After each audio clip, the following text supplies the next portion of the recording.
How to create a new Apple ID on Android. Hi everyone, this is Kate from Login Helps, and on today's tutorial we will learn how we can create a new Apple ID on Android. So without further ado, let's get started with this video. Creating a new Apple ID on Android is not possible directly from the device, as Apple ID is primarily designed for the use within the Apple ecosystem. However, you can create an Apple ID through a web browser on your Android device. So for that, open up a browser in your Android device, and on the URL type in appleid.apple.com and then search for it.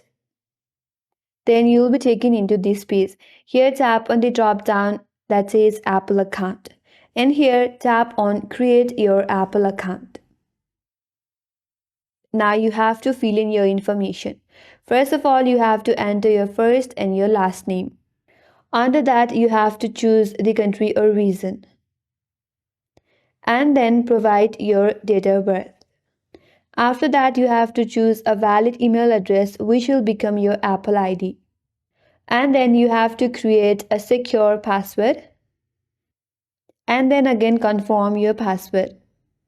After that, you have to provide your phone number.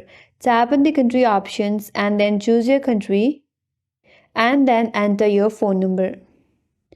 After that, you have to choose a method via which you want to verify your account. If you want to verify with a text message, select the first option, or you can select the phone call as well. Scroll down a bit. Now you have to type in the characters as displayed here. Once you're done with that, tap on continue. After that, verify your account, where you will receive a verification code in your mobile number. Once the verification is complete, and then your Apple ID will be created. And that's all for today's video. Hope this video was helpful, and if you're new to our channel, consider subscribing. Thanks for watching and stay tuned for more videos.